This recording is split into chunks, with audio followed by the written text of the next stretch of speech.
Hi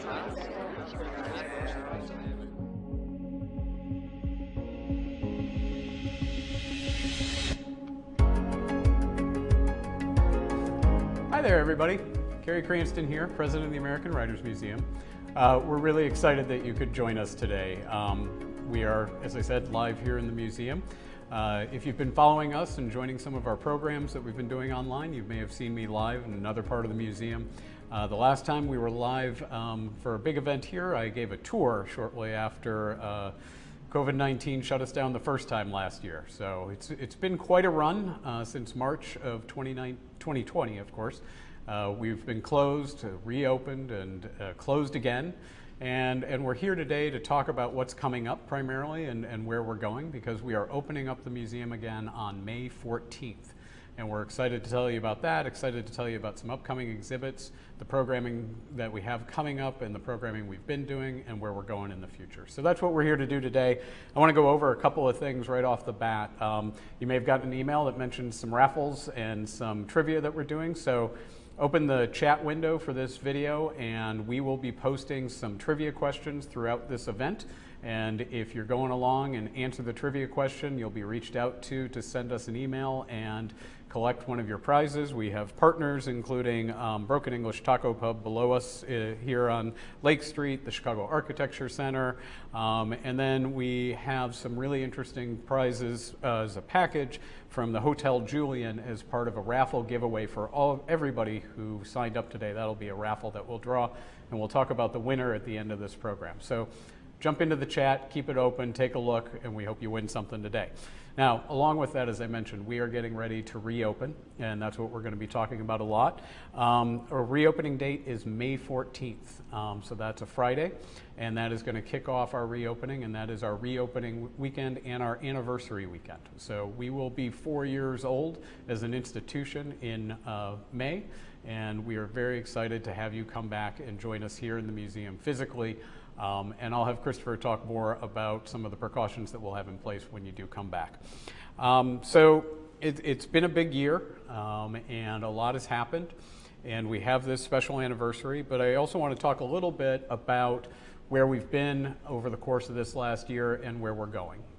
So if you've been with us through this time, you'll know that after we had to close the museum, we made a strong effort to really put some programming out there online, author interviews and things we had scheduled to happen in the museum. We've put exhibits online, from our My America exhibit to our Frederick Douglass Agitator exhibit. We did a special exhibit on Google Arts and Culture for our Tools of the Trade typewriter exhibit. So if you haven't visited those things, I really encourage you to do that. We've also launched podcasts. We've been doing virtual field trips. We've been going into classrooms with our education folks who normally were handling field trips and school author visits here. Have been reaching into schools. We've been bringing authors into schools. We've been going into schools and doing exercises with students in Zoom and Google Classroom and every type of environment we can find where we can connect to kids now throughout the Chicagoland and Illinois area and across the country. So it's been pretty amazing for us to start to reach more and more people. So we've really brought that to life, and I'd like to let you take a look at a short video that really kind of covers some of what we were doing this year. So take a look at this video.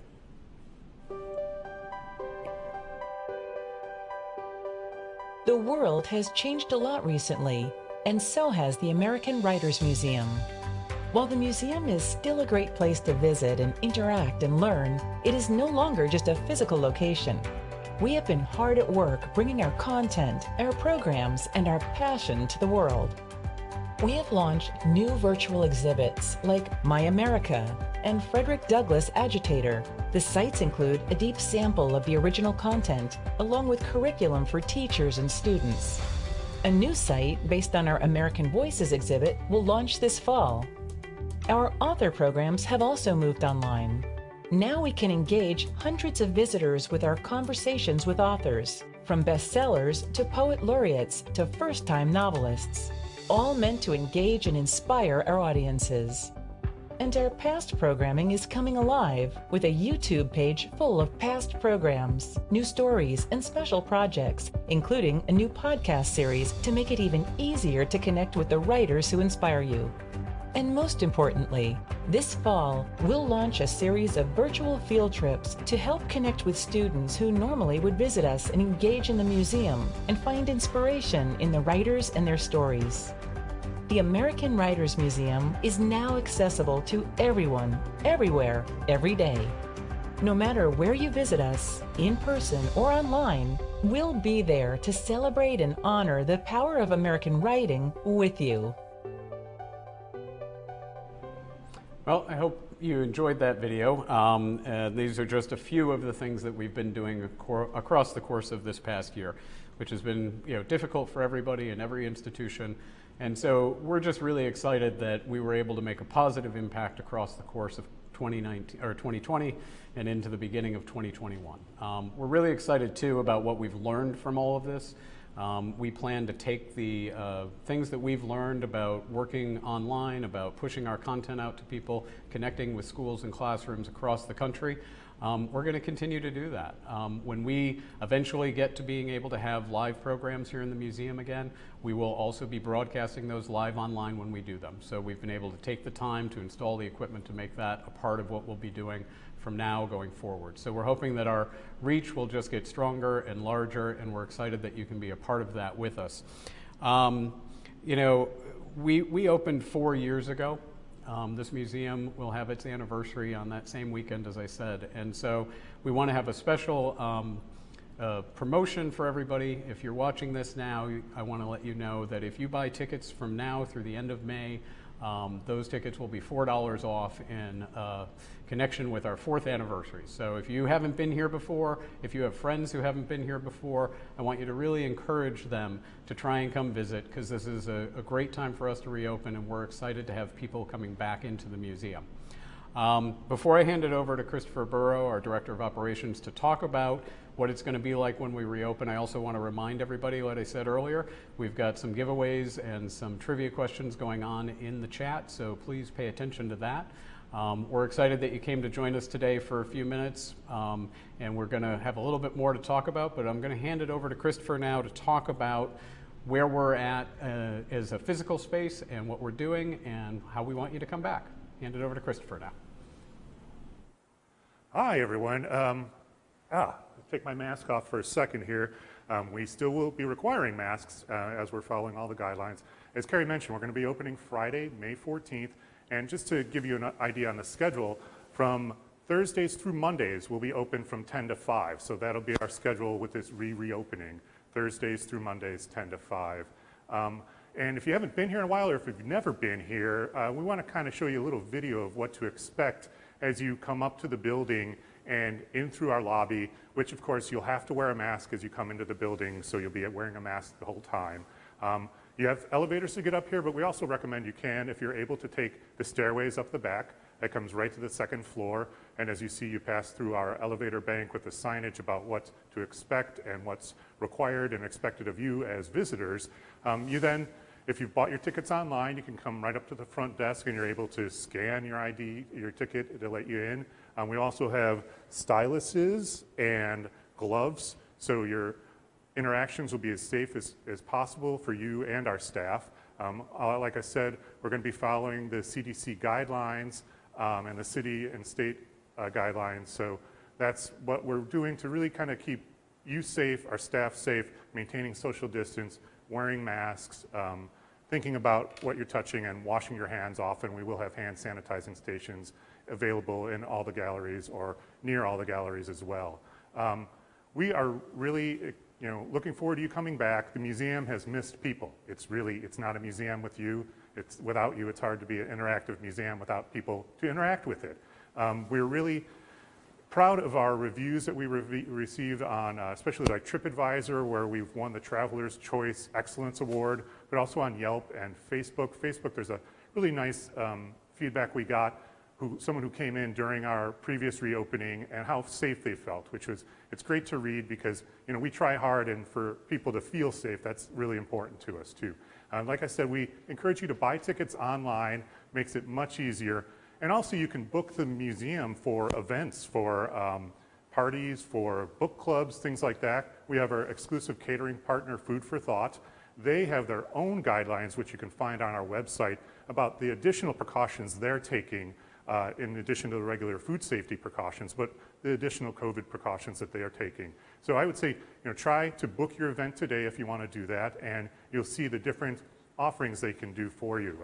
We could have specially designed dinner and museum experience things for you. Also, membership. Membership's a great way to take advantage of free admission, 15% off the gift shop, and plus we do a lot of things with our members, like during the pandemic time, we've had some museum membership exclusive programs where you get to meet other members and talk about writers and books and things like that. So also, if you join before May 31st, this is a special chance to win a private museum tour with Carrie Cranston, our president, and 3 lucky members will win a private reception and tour for up to 10 of their guests on a date of their choice. So become a member today and save and be able to win that prize. Also, in our gift shop, both online and in person, we feature things that are related to different exhibits in the museum. As Carrie mentioned, we're going to be having a new Ray Bradbury exhibit, and so you can get a Fahrenheit 451 t-shirt. Also, some of our other special exhibits. Right now we have My America, Immigrant and Refugee Writers Today. That's still going on, and that will be up. And you can visit that also virtually online, but come in and see it in person. It's got so much impact when you're here seeing it in person. Also, with the Ray Bradbury exhibit, you can see some of the materials besides that. This is a galaxy where the Fireman short story first appeared, which eventually then became Fahrenheit 451, which was first released as a pulp novel, so it really didn't get a lot of exposure until Playboy magazine and Hugh Hefner serialized it in 3 of their issues in 1954, and then it really got a lot more notoriety and exposure. So that's going to be something in the actual museum exhibit that you can see when Ray Bradbury Inextinguishable opens May 14th. Now we'll go throw it back to Carrie Cranston, and he'll give you a little more information about our future. Hey everybody, thank you, Christopher.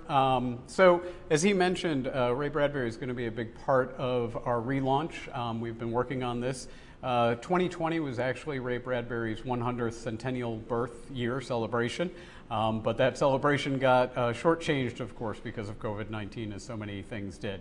So this is an exhibit we were working on to launch in 2020. We've put it off, and we're going to launch it when we open. Along with the physical exhibit that Christopher mentioned, we're going to have a number of really interesting artifacts that we're borrowing from the Center for Ray Bradbury Studies in Indianapolis. We're also working with the Ray Bradbury Experience Museum up in Waukegan, Illinois. We've been consulting with a number of folks who are experts on Ray Bradbury or fans of Ray Bradbury, and I want to talk a little bit more about that by sharing with you the website extension for this exhibit, which is actually going to launch today. And so if you want to visit it, you can go to exhibits.americanwritersmuseum.org, and you'll see a number of our online exhibits are listed on that site, and we'll be launching the Ray Bradbury Experience, or the Ray Bradbury Inextinguishable exhibit online today. So after this, take a look at it. So I have it up here on my screen. I'm going to walk you through a couple of quick highlights. As Christopher mentioned, Ray Bradbury is an incredibly influential writer. We start off looking, of course, at the things that influenced Ray Bradbury, his childhood fascinations he had with living forever. So as we go through a little bit of that, we also look at things like objects that they have at the Center for Ray Bradbury Studies, and we've got 3D renderings that let you really take a look at some of the objects that Ray had in his office and that he kept. As a young man, he was very influenced by the character of Buck Rogers in space exploration. And this is a figure that he had in his collection. When he was a young boy, kids made fun of him for his collection, and so he got rid of it all and then spent a good part of his adult life reclaiming some of those pieces. There's also, we're looking at some of the people who influenced him. John Steinbeck had a huge influence on him. And if you go through this entire exhibit, you'll see the impact that Ray Bradbury had on John Steinbeck and his family. There's all kinds of interesting pieces here, tarot cards, which if you've read Dandelion Wine, you understand that Ray had an interest in some of the occult and some of those things that influenced him. So this was, again, a piece from Ray's office that you can kind of take a look at. and get a sense of where some of these things came from that really influenced him. We've got information about his first publication as an editor, publishing a fanzine when he was 19 years old, and just on and on. There's also a special section to this website on Fahrenheit 451, as we mentioned. So you can cut over to that part of the website and take a look through learning not just about the book and the characters and some overview, but also the publication history. As Christopher mentioned, it's a very interesting history. This is a book that's been translated now into 60 plus languages around the world. We have copies of some of those here, so you can see it in Arabic, in Chinese, in all forms of writing that Ray's work has been translated into, especially this book that really has impacted so many people. And we really kind of walk through, you know, what it took for this book to come out, what are the influences on it, where did he start it as a short story, the original publication, and then really his connection to Playboy and how important that was to both launching him and to launching Playboy. So it's a really interesting overlap. And we're really looking in this exhibit too at other things that Ray influenced. He influenced not only, you know, readers, but people who would become writers, people who would write and be influenced by what he had to say. Also institutions, people at NASA, astronauts, the Russian Space Federation. There are a host of folks at Walt Disney World, Comic-Con that you may know in San Diego. These are all things that Ray was very much involved in from the beginning, and being friends with Walt Disney, being asked to be at NASA with the astronauts because they were inspired by his writing.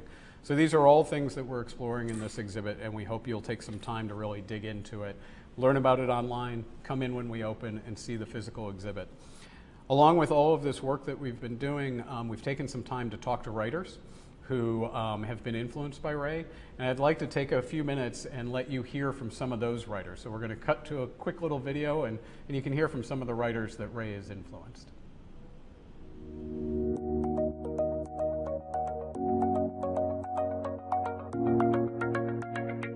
It's not too much to say that, you know, Keith Johnson, my teacher, giving me the Martian Chronicles was one of the important steps to me becoming a professional science fiction writer.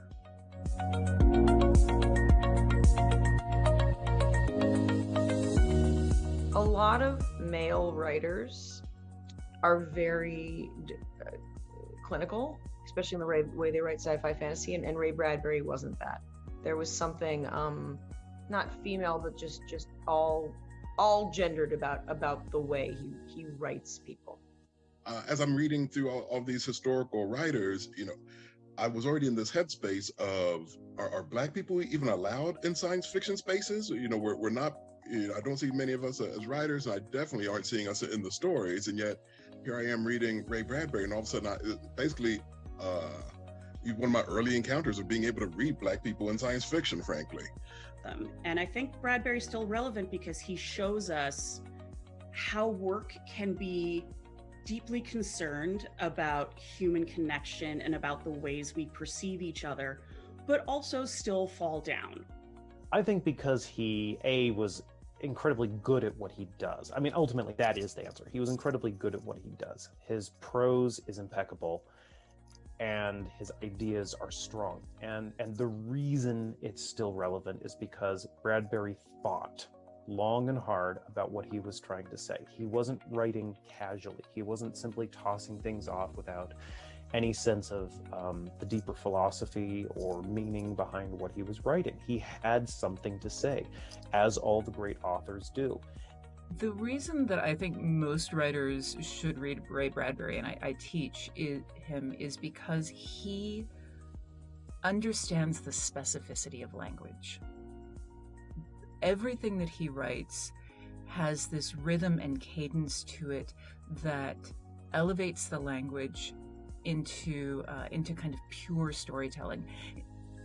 The social commentary, he was addressing concerns of racism and environmental destruction and corporatization, the decimation of a native people, colonialism. He was addressing big, deep, rich human themes that have vexed humanity for generations, but he was addressing them through the prism of science fiction set on the surface of Mars.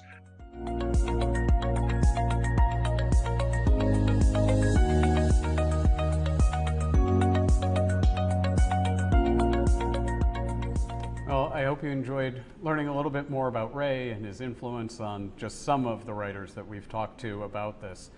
Along with the physical exhibit, the online exhibit, we are also going to have a program series revolving around Ray Bradbury and especially Fahrenheit 451.